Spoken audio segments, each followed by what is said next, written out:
हाँ, hydration and hydrolysis lattice energy,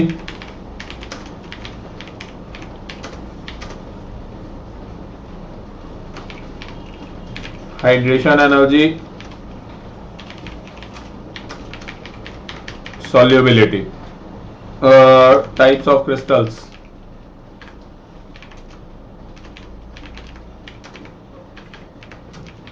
and their strength. ये पूरा का पूरा सेगमेंट है बेसिकली जो मेजरली मुझे डील करना है 11th क्लास के लिए स्पेसिफिकली, अलग से वो 12th के लिए एक बार मैं 12th वालों से सेपरेटली बात कर लूंगा if you want to attend. 11th के लिए केमिकल बॉन्डिंग वाला पार्ट भी मैं लूंगा क्योंकि काफी इंपॉर्टेंट और काफी डाइवर्सिफाइड चैप्टर होता है। हाँ चलिए, तो अब इसके बारे में बात करना स्टार्ट करते हैं। First let's talk about atomic size, one by one let's start taking the same. When you talk about atomic size, that is radius. हाँ, okay. Anybody can define and tell me what is atomic size or radius? Any idea? Anybody has? किसी को भी कोई भी idea हो तो मुझे quickly बताते जाओ और ये चीजें नोट डाउन करते जाना। जो कुछ मैं बोर्ड पे लिख रहा हूँ हर एक चीज आपकी कॉपी में नोटेड डाउन होनी चाहिए, राइट है ना?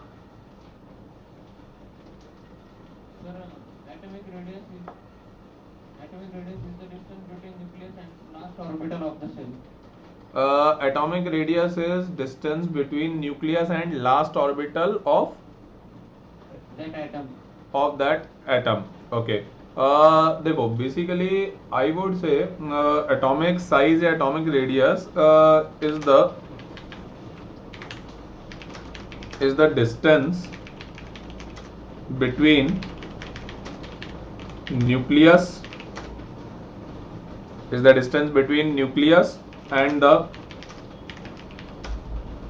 last outermost electron of that species। अभी मैं एग्जैक्टली इसको और थोड़ा सा डिफाइन करना शुरू करता हूँ। अभी देखना आप लोग, अब ध्यान से देखना स्टार्ट करो। Few places I am going to mark few colours. अब ध्यान से देखिएगा जो मैं कर रहा हूँ, अभी नोट मत करना, पहले ध्यान से देख लो। पहला तो मैंने लिखा है यहाँ पे दैट स्पीशी, ऑब्जर्व करना इस चीज को। मैं यहाँ पे ये भी लिख सकता था कि दैट एटम, मैंने दैट एटम नहीं लिखा है, I tell you the reason. फिर है last outermost electron. See मतलब ऑल्दो आप लोगों को लगता होगा यार डेफिनेशंस केवल सीबीएसई के लिए इंपॉर्टेंट है, मैं कहूँगा डेफिनेशंस जेई के लिए तो सबसे ज्यादा इंपॉर्टेंट है, क्योंकि डेफिनेशन में अगर आपका एक वर्ड भी मिसिंग है ना, इसका मतलब नॉलेज मिसिंग है, आपको पता ही नहीं है कि वो क्या चीज है। अब देखो न्यूक्लियस को भी कर देते हैं यहाँ पे। अब थोड़ा सा ध्यान से देखना स्टार्ट करो। ये जो न्यूक्लियस वाला पार्ट है basically, right, what exactly is nucleus. यहाँ पे हम लोगों ने न्यूक्लियस को क्यों लिखा हुआ है? मेरे ख्याल में हमने न्यूक्लियस को लिखा हुआ है, according to me I have written nucleus because it is the centre of atom oblique species. Am I correct? यहां तक किसी को कोई doubt? Anybody? Centre of atom है बेसिकली, इसलिए मैंने लिखा हुआ है लास्ट आउटर मोस्ट इलेक्ट्रॉन। देखो इसको मैं थोड़ा सा ड्रॉ भी कर देता हूं। मान लो कि सपोज कुछ इस तरीके का एटम है यहाँ पे, suppose this is the atom, right, and then pen कहाँ गया मेरा? हाँ, एंड देन मान लो कि ये जो बीच में अब मैं डॉट बना रहा हूँ, लेट्स से कि ये वाला जो पार्ट है, suppose this is nucleus, right है ना? अब मैं ज़रा कलर चेंज कर लेता हूँ। मान लो कि यहाँ पे कहीं पे एक इलेक्ट्रॉन है, right, and I am saying कि ये वाला जो इलेक्ट्रॉन है this is being outer most electron. I am saying कि ये वाला आउटर मोस्ट इलेक्ट्रॉन वाला पार्ट है, राइट। तो अगर ये आउटर मोस्ट इलेक्ट्रॉन वाला पार्ट है, कलर चेंज करके अब एक स्ट्रेट लाइन बना रहा हूँ, अब ध्यान से देखिएगा। ये जो ब्लैक डॉट मैंने बनाया दिस इज न्यूक्लियस, राइट। तो यहाँ से यहाँ तक की ये जो डिस्टेंस होगी, जो मैंने ब्लू कलर से इस समय लाइन मार्क की है, I think this should be the atomic radius और एटॉमिक साइज। इसके अंदर किसी को कोई डाउट हो तो बताइए, जो मैंने अभी यहाँ पे ड्रॉ किया है। मेरे अकॉर्डिंग ये जो ब्लू कलर की लाइन है एक और डिफरेंट कलर से इसको मार्क भी कर देता हूँ। Let me take magenta colour. ये वाला जो पार्ट है this should be atomic size oblique radius. इसके अंदर किसी को कोई डाउट हो तो बताइए, अभी तक जो कुछ मैंने लिखा हुआ है। एवरीबडी इज क्रिस्टल क्लियर, किसी को कोई डाउट नहीं है ना? अच्छा, तो अब आप ध्यान से देखिएगा थोड़ा सा कि if this is the case कि ये, अच्छा दैट स्पीशी मैंने यहाँ पे क्यों लिखा था वो मैं आप लोगों को एक्सप्लेन कर देता हूँ। दैट स्पीशी मैंने इसलिए लिखा था क्योंकि ये एटॉमिक साइज की मैं बात कर रहा हूँ, दैट इज फाइन, बट कोई आयन भी हो सकता है basically. I can talk to you people about calcium 2+ also ना, मैं ये भी तो बात कर सकता हूँ कि भाई ये कैल्शियम 2+ है, तो अब ये कैल्शियम 2+ के लिए एटॉमिक रेडियस डिफाइन करना अपने आप में थोड़ा सा वियर्ड चीज हो जाएगी। इसके लिए मुझे क्या नाम देना चाहिए? Ionic radius. Am I right? Everybody agrees with this? That's why I have written that species. ये जो स्पीशी वर्ड मैंने यूज किया था ये इस वजह से यूज किया था मैंने, राइट? अब एक बार यहां तक सारी चीजें फटाफट नोट डाउन कर लो because I have to go for the very good criticalities into this now.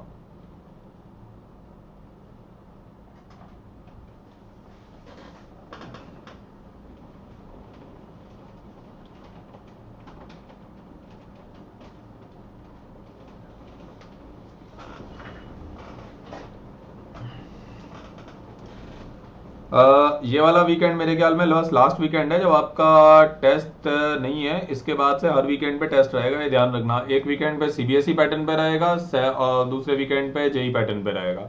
And in fact for 12th I will discuss separately. 12th के लिए तो इस वीकेंड पे भी रख सकते हैं यार। 11th में वो थोड़ा रिवीजन और वो सारी चीजें चल रही थी।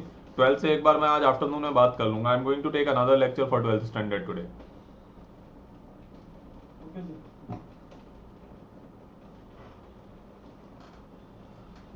हाँ, नोट कर लिया आप सभी ने? Everybody has noted down so that I can go ahead. Note कीजिए, फटाफट नोट कीजिए। और मेरी क्लास में तो यार हमेशा जब भी आते हो मैंने सबको बताया 11th को 12th को कलर्ड पेन जरूर लेकर के आया करो, बिकॉज वो तुम्हें हो सकता है तुम्हें लग रहा हो छोटी सी चीज है। आप थोड़ा सा इस स्क्रीन को आपके सामने जो व्हाइट बोर्ड है ना ऑब्जर्व करके देखो। मैंने डिफरेंट कलर से जब मार्क किया है तो आप देखो कितना ज्यादा आसानी से समझ में आ रही है वो चीजें। आप अगर प्रॉपरली कलर्ड पेन यूज करोगे ना, भले ही 1 मिनट ज्यादा लगेगा लिखने में, घर पे जाके जब अपनी नोटबुक देखोगे ना बहुत इमीडिएट समझ में आएगा कि क्या पढ़ाई की थी। तो मेरे जितने भी लेक्चर्स हैं 3-4 कलर्स के पेन तो यार लेकर के आया करो। मतलब ये मान लो 50% का इफेक्ट डाल देगा वो जब आप रिवाइज करोगे अपनी नोटबुक, है ना? और जो कुछ मैंने लिखा है बिल्कुल एज इट इज नोट किया कीजिए।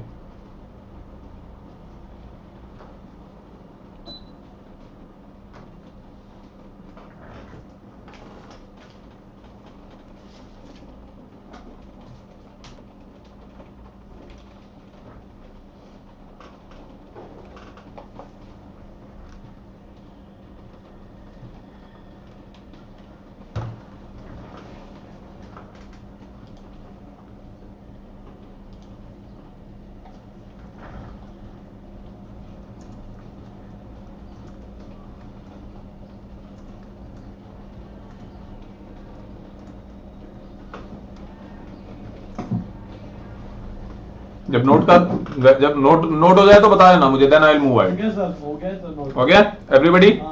Okay fine. अब देखो इसके अंदर बड़ी एक इंटरेस्टिंग काम की चीज है। मैं ऊपर वाला पार्ट थोड़ा सा इसमें से रब कर देता हूँ। Let me rub this. Heading वगैरह तुमने लिख लिया होगा, तुम लोग मुझे बताते जाना, 1 by 1 I will keep on dealing with all the topics. अब इसके अंदर एक इंटरेस्टिंग चीज ये है, ये जो एटॉमिक साइज है, देखो आपने खुद ही बताया मुझे अभी अभी कि जो atomic size oblique radius is the distance between the centre. यहाँ पे ये भी लिख लेना, इसके ऊपर ही लिख देता हूँ बेसिकली। मैं लिखना भूल गया था, कॉपीज में जरूर नोटेड डाउन होना चाहिए कि ये वाला जो पार्ट है, ये जो ब्लैक कलर का जो स्पॉट मैंने बना रखा है, दिस इज न्यूक्लियस। वहीं पे लिख लेना जहां पे ये ब्लैक कलर का स्पॉट आपने बनाया, राइट? अच्छा, अब इसके आगे बात करते हैं। सी यू हैव टोल्ड मी कि सेंटर की जो डिस्टेंस है, राइट, वो जो सेंटर से आउटर मोस्ट इलेक्ट्रॉन के distance is the atomic size oblique radius. Now I have a question, ध्यान से देखिएगा अब इस चीज को।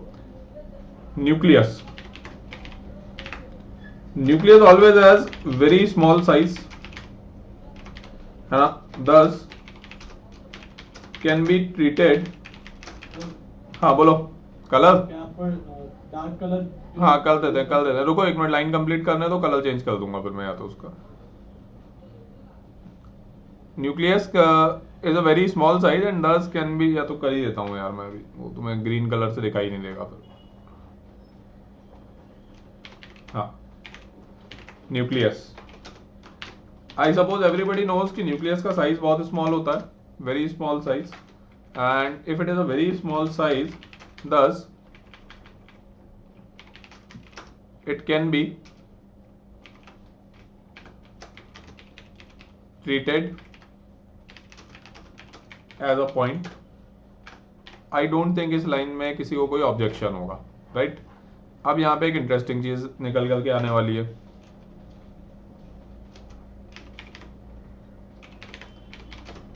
इलेक्ट्रॉन, इलेक्ट्रॉन क्या होता है आपके हिसाब से, वेव होता है कि पार्टिकल होता है? 12th स्टैंडर्ड का कोई भी स्टूडेंट कैन कमेंट, 11th वालों को अभी नहीं पता होगा। हाँ, 11th में भी जिन लोगों जो पहले आ चुके थे बेसिकली, जिन्होंने प्लैंक्स थ्योरी वगैरह पढ़ी हुई है, शायद आइडिया हो उनको।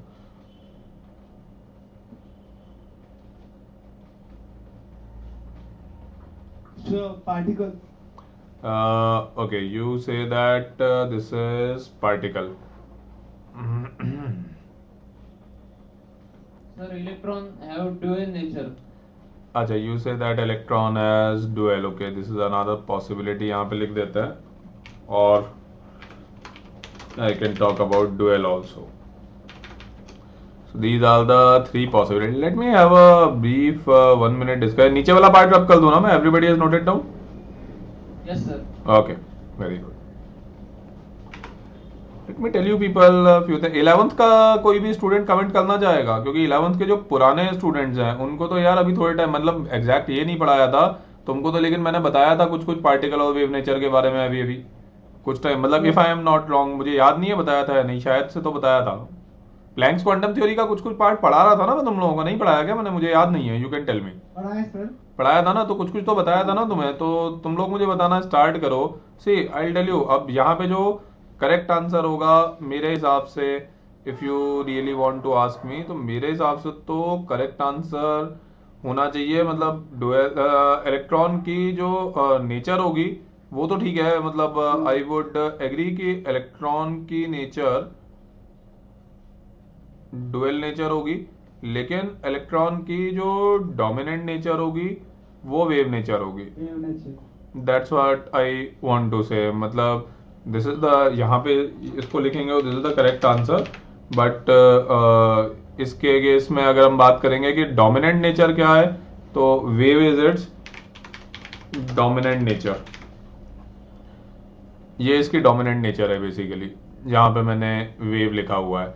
अब जो आंसर मैंने लिखा है, any of the student, 11th के पुराने स्टूडेंट या 12th स्टैंडर्ड में, anybody want to comment, then please comment right now, otherwise I will start explaining. मतलब मैं ये कह रहा हूँ कि इसका करेक्ट आंसर तो यही है कि इलेक्ट्रॉन की जो नेचर है वो तो डुअल नेचर ही है, right? But the thing is कि बेसिकली उसकी जो डोमिनेंट नेचर है वो वेव नेचर होती है। This is the correct answer. Anybody wants to comment? Quick, 15 seconds. Otherwise, I'll start explaining exactly. Sir, the mass of the electron is very small, so हाँ. the wave nature dominates. हाँ, very good. मतलब more or less you have come very close to the correct answer. See, it's very simple. जब nature की बात करते हैं तो दो ही तरह की नेचर होती हैं इस वर्ल्ड में. One is particle nature. Let me change the color. One is particle nature. And second इसके अंदर अगर आप बात करना स्टार्ट करेंगे, second would be wave nature.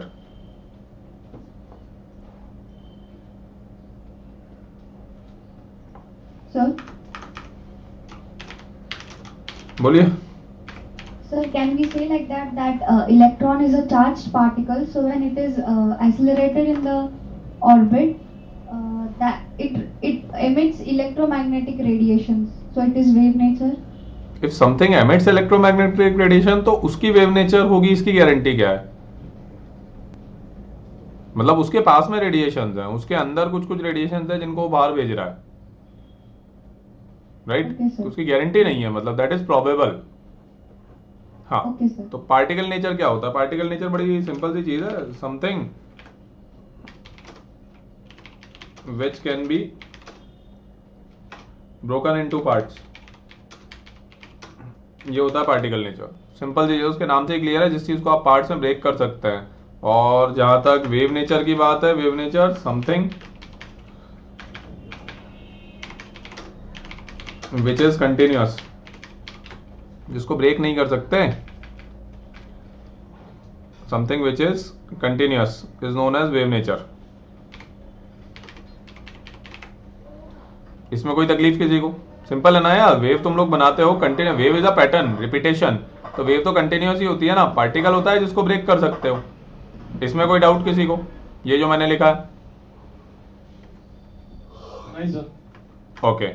एक और चीज अपने दिमाग में हमेशा रखना, जब भी आप लोगों के ध्यान में आता है ना कि भाई वेव, तो एक्चुअली वेव होता क्या है बेसिकली, उसको अगर आप ध्यान से देखोगे ना तो और ज्यादा बेटर क्लैरिटी आएगी।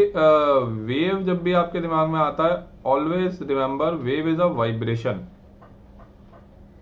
राइट ना। कहीं पे भी वाइब्रेशन होता है तभी तो वेव के बारे में बात करते हो ना आप, हाँ sir. Right. Second, wave text लेकर के लिख देता हूं मैं। Secondly, wave can be felt, green colour कहां से आ गया अब। Secondly, wave can be felt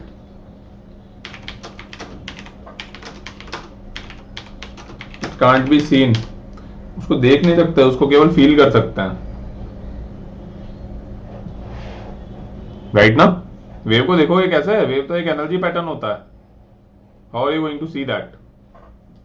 M I right? Yes sir. Everybody right. तो वेव वो चीज होती है जो कंटिन्यूअस होता है, कंटिन्यूअस पैटर्न। जैसे आप इसको मतलब नीचे बनाता हूं मैं एक ब्लॉक, आप उसको देखना। आपके पास जैसे वेव वाला part whenever you want to realise, तो कुछ इस तरह का होगा। देखो यहीं पे बना देता हूं मैं।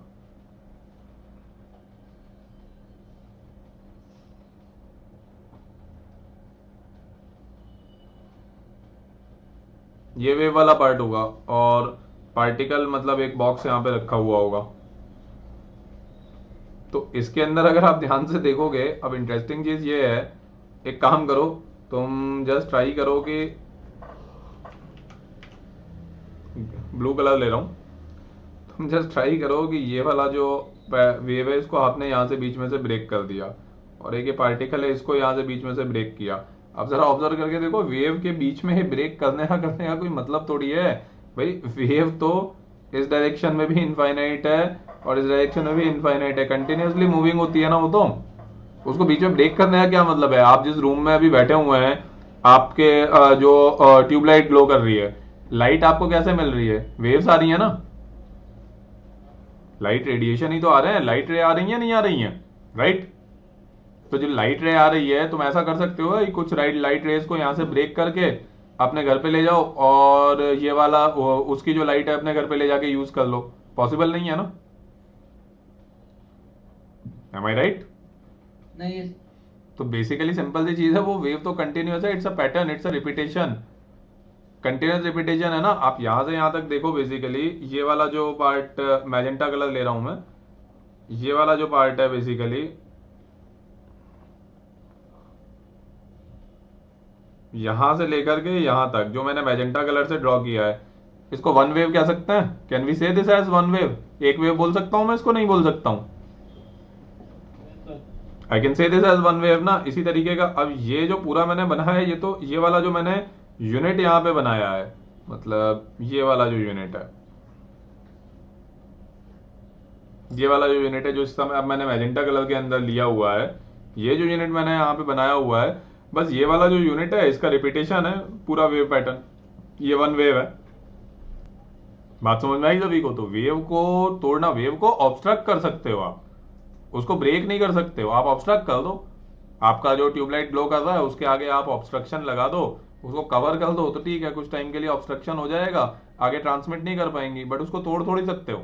जबकि पार्टिकल को तोड़ सकते हो। आपके हाथ में जो पेन है जिससे आप नोटबुक पे लिख रहे हो, उसको बीच में से ब्रेक कर सकते हो, दो पार्ट्स में अलग अलग डिवाइड हो जाएगा और हमेशा आगे के लिए डिवाइडेड ही रहेगा।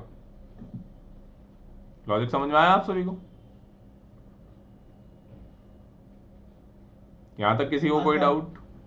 नहीं है सर। ओके। तो अब देखो, काम की चीज इसके अंदर ये है कि पार्टिकल नेचर और वेव नेचर ये दो अलग अलग चीज़ें हो गई, but the interesting thing is आप खुद एग्री करोगे कि यहाँ पे थोड़ा सा इसको नीचे ले रहा हूँ, I have to write down one very important thing. देखो पार्टिकल नेचर की जो बेसिक कैरेक्टरिस्टिक होती है, the basic characteristic of particle nature will always B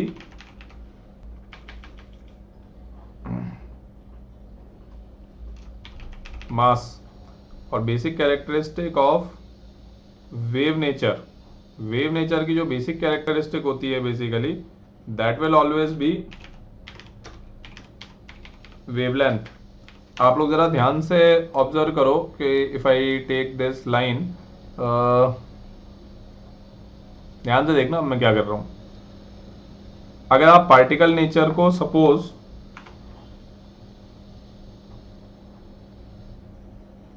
suppose if you want to relate particle nature from wavelength, or if you want to relate wave nature with mass, suppose अगर आप ये करना चाहते हो तो possible नहीं है ना। आप ध्यान से देखो, if any moment of time you want to do this, मुझे पूरा कंप्लीट करना है वो तब तुम्हें समझ में आएगा, but I am trying to say कि ये ऑपरेशन पॉसिबल नहीं है और ये ऑपरेशन भी पॉसिबल नहीं है। पार्टिकल वेव का मास नहीं होता है, 10 ग्राम की वेव कभी भी नहीं सुनी होगी आपने, और पार्टिकल की वेवलेंथ नहीं होती है, 10 एंगस्ट्रॉम का पार्टिकल नहीं सुना होगा। Am I right?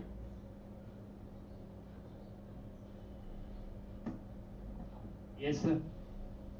Everybody is clear ना? तो इसका मतलब पार्टिकल नेचर की बेसिक कैरेक्टरिस्टिक मास है, दिस इज परफेक्टली राइट, और वेव नेचर की बेसिक कैरेक्टरिस्टिक वेवलेंथ है, that's how we recognise them.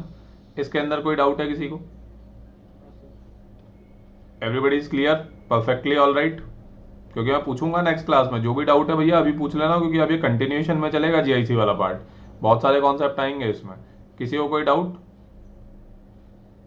No, sir. Okay, तो अब आप काम की चीज देखो, अब वापस से इस चीज के ऊपर फोकस करो। अभी नोट बाद में करना, पहले इस चीज को समझ लो, मैं पूरा कंप्लीट कर देता हूं। आप इस वर्ड को देखो, ये जो मैंने लिखा है वाइब्रेशन, ये जो पार्ट मैंने लिखा है वाइब्रेशन, अब आप अगर ध्यान से देखेंगे तो ये जो लास्ट लाइन है, पहले तो ये वाली जो लास्ट लाइन है, इसके ऊपर मैं थोड़ा सा फोकस करता हूँ। मैं थोड़ा सा स्क्रॉल डाउन कर रहा हूँ, मैं वापस से आपको वो ऊपर वाली चीजें दे दूंगा। Currently I want to focus on this. आप ये वाला जो ब्लॉक है इसको देखो, मास एंड वेवलेंथ वाला जो ब्लॉक मैंने अभी अभी लिया हुआ है, just have a look at this. तो इससे मुझे एक कंक्लूजन बहुत ज्यादा अच्छे से समझ में आ रहा है। If I am not wrong, I should write as mass increases, particle nature,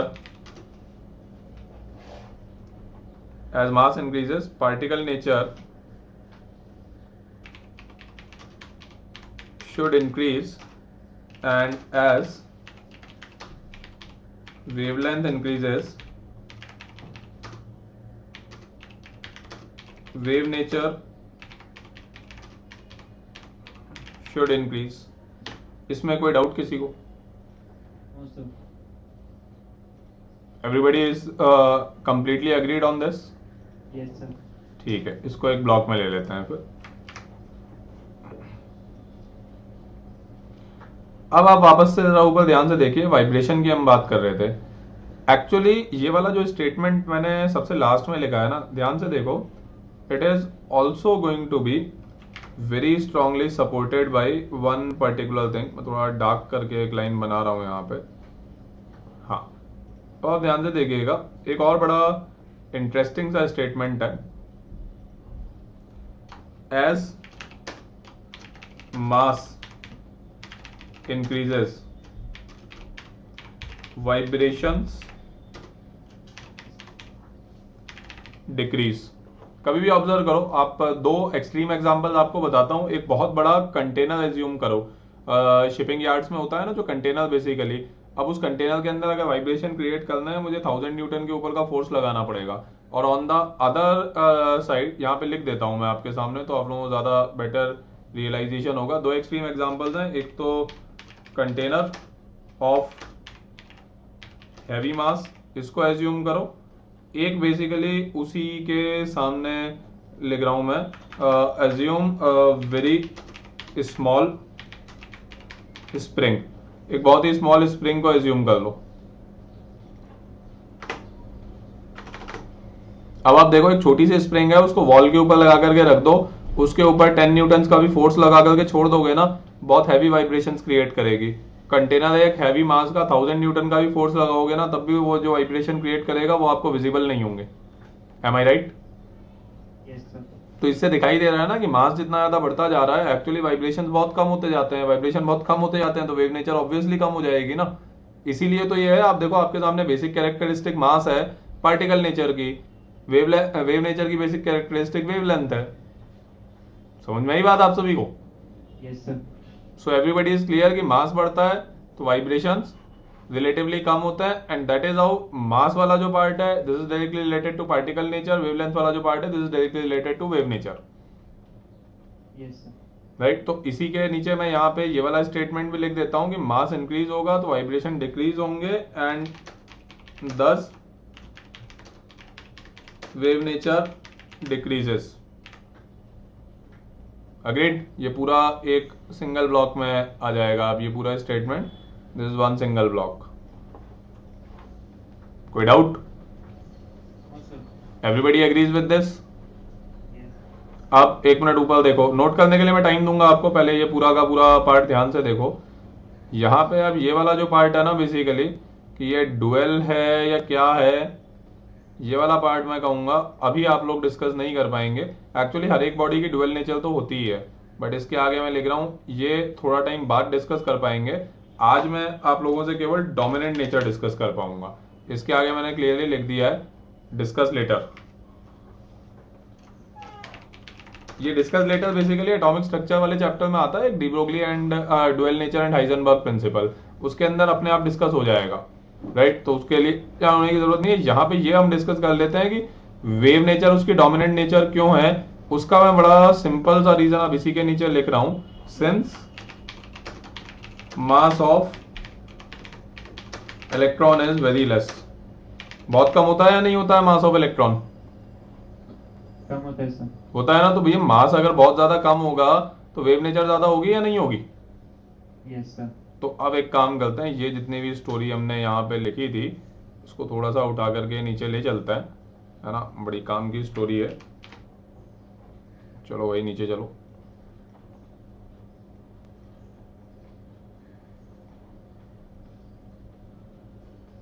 अरे नीचे स्पेस खत्म हो गया, तो रुको एक मिनट, इस स्लाइड को मुझे सेव करने दो फिर।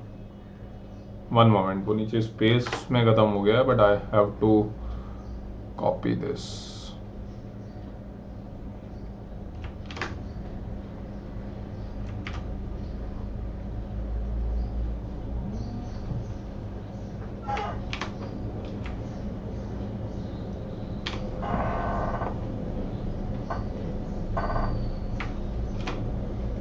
वो पीछे वाली स्लाइड वापस आ जाएगी, उसकी चिंता मत करो। मुझे जस्ट इसको कंप्लीट करना है, इसलिए मैंने यहाँ पे कॉपी कर लिया कि इतना सारा दोबारा लिखने की जरूरत नहीं पड़ेगी।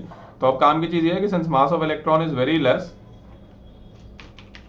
Therefore it has predominantly wave nature. और वैसे हर एक बॉडी की डुअल नेचर होती है। अब वो मैं यार डिस्कस अभी इसलिए नहीं कर रहा हूँ क्योंकि बहुत ही डाइवर्सिफाइड डिस्कशन हो जाएगा, मतलब उस टॉपिक को मैं डिस्कस कर नहीं रहा हूँ, मैं जीआईसी में इंटरेस्टेड हूँ, है ना। वो पार्ट आप ये जो लिखा है ना डिस्कस लेटर, तो ये आएगा इन एटॉमिक स्ट्रक्चर एंड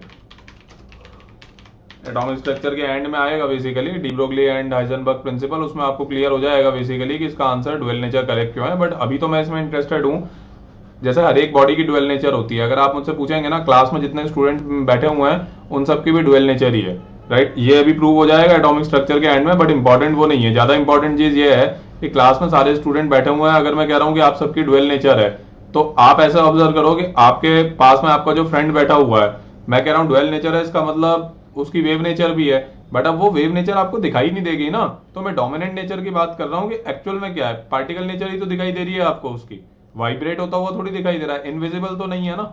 ऐसा नहीं है ना कि आप अपने पास वाले फ्रेंड को केवल फील कर सकते हो और उसको देख नहीं सकते हो, ऐसा तो नहीं हो रहा है ना। ऐसा हो रहा है क्या? No, sir. नहीं हो रहा है ना? हाँ तो ऐसे बताओ ना यार, नहीं तो मुझे कैसे पता चलेगा? नहीं, तुम लोग बताते रहा करो मेरे को, थोड़ा मैं थोड़ा वीक स्टूडेंट हूँ ना। हाँ तो समझ में आई बात? तो बेसिकली इलेक्ट्रॉन का मास बहुत कम होता है, तो उसकी जो प्रेडोमिनेंट नेचर होती है वो वेव नेचर होती है। यहाँ तक किसी को कोई doubt? No, sir. Everybody is clear with this? ठीक है। Yes. अब देखो काम की बात इसके अंदर ये है कि if we are agreed and okay on this particular point, तो एक बड़ी क्रिटिकल चीज के अंदर आती है जो अब मुझे आप लोगों ने डिस्कस करनी है जीआईसी के पॉइंट ऑफ व्यू से। तुम स्लाइड नंबर 3 पे जरा वापस जाकर के देखो कि तुम लोगों ने एक बड़ी इंटरेस्टिंग चीज वहां पे की हुई है, which is very rarely given in any particular book. आप एक्चुअली कर क्या रहे हो? आप कह रहे हो कि nucleus is a very small size and these things. एक मिनट रुको, फोर्थ वाली स्लाइड पे कॉपी हो गया था ना ये? हाँ, तुम यहीं पे देखो बेसिकली यू आर सेइंग कि न्यूक्लियस तो एक पॉइंट है, अग्रीड? न्यूक्लियस एक पॉइंट है ना, Yes. और इलेक्ट्रॉन एक वेव है, अग्रीड? Yes, sir. लिख देता हूँ इसको मैं नीचे, नहीं तो अभी थोड़ी देर बाद तुम कहोगे कि नहीं सर ऐसी कोई बात नहीं हुई थी, तो मैं लिख देता हूँ, है ना? Nucleus is a point and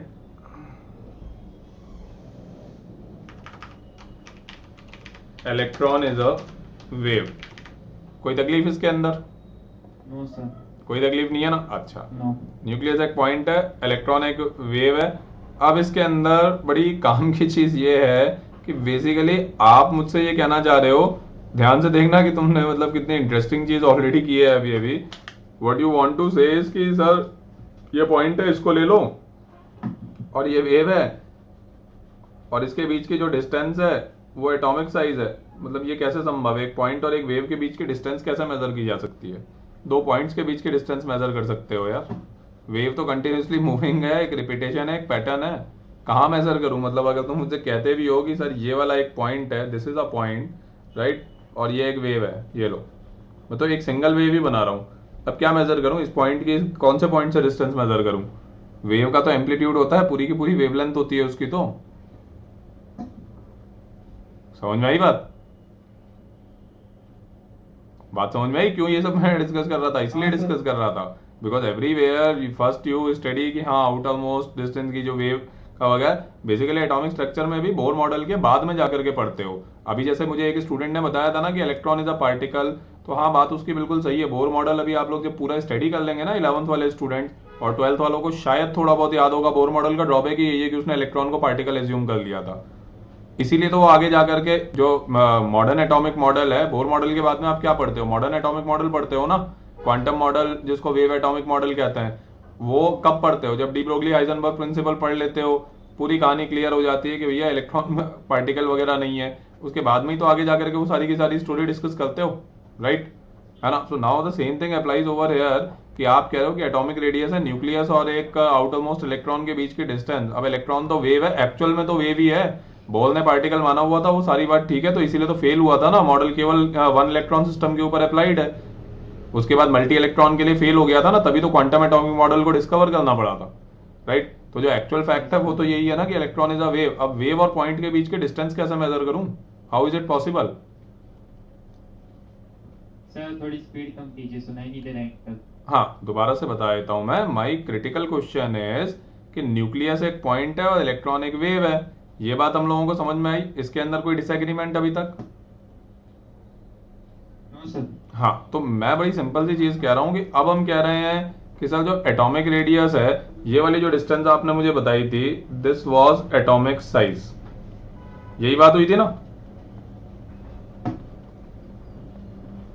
यही बात हुई थी ना कि आउटर मोस्ट इलेक्ट्रॉन, लिख देता हूं ना मैं यहाँ पे, लेट्स मी एज्यूम कि भाई न्यूक्लियस है और ये आउटर मोस्ट इलेक्ट्रॉन है, और इनके बीच की जो डिस्टेंस है एटॉमिक साइज है। कैसे मेजर हो गया? एक पॉइंट और एक वेव के बीच का मतलब डिस्टेंस, ये एक पॉइंट है और ये एक वेव है, इनके बीच की डिस्टेंस कैसे मेजर हो रही है? ये कैसे संभव है? केवल दो पॉइंट्स के बीच की डिस्टेंस मेजर हो सकती है। M I right? राइट ना? अरे तुम लोग कुछ बोला तो करो, yes no thank you.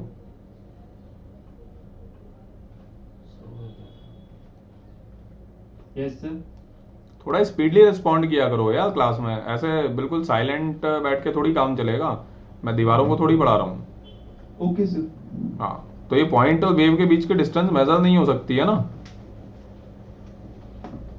Am I right? Yes sir. हाँ, तो द प्रॉब्लम है कि बेसिकली अभी नेक्स्ट लेक्चर में देखता हूँ, मैं कोशिश करूंगा if I am free in the second half today itself I would like to continue, otherwise कल तो लेंगे ही। होता ये है, ये जो आप एटॉमिक रेडियस के अभी आप लोगों ने बहुत सारे नाम सुने होंगे कि कोवेलेंट रेडियस है, आयनिक रेडियस है और वेंडर वॉल रेडियस है, कुछ कुछ इस टाइप के नाम सुने होंगे। वो उसके नाम नहीं होते, वो उनके मेजरमेंट्स के मेथड होते हैं। मतलब एक बहुत क्रिटिकल क्वेश्चन है, सपोज अगर जेईई में क्वेश्चन आता है कि what are the classifications of atomic radius, तो क्लासिफिकेशन तो कोई है ही नहीं है यार। एटॉमिक रेडियस तो वही है कि किसी तरीके से ये डिस्टेंस मेजर कर ली जाए। न्यूक्लियस एक पॉइंट है, इलेक्ट्रॉन एक वेव है, इनके बीच की जो डिस्टेंस है एटॉमिक रेडियस तो वही है, that is for sure. Now the only problem is over here कि ये वाला जो पार्ट है अभी इसको, अब जिसको मैं रेड कलर से ले रहा हूं, the only critical problem is कि ये जो डिस्टेंस है ना बेसिकली आपकी, the only question which we are going to resolve further in the second half now कि how to calculate distance between a point and a wave. इसको हमें अब नेक्स्ट लेक्चर में रिजॉल्व करना है, क्योंकि एटॉमिक रेडियस तो यही है, ये तो श्योर है। न्यूक्लियस एक पॉइंट है, इलेक्ट्रॉन एक वेव है और उन दोनों के बीच की डिस्टेंस होती है, वही उसका एटॉमिक साइज होता है, दैट इज 100% श्योर। समझ में आई बात आप लोगों को? I can't hear you people, I still can't hear you people. यार क्या है ये, कैसा माइक है, क्या हो रहा है ये सब? हेलो,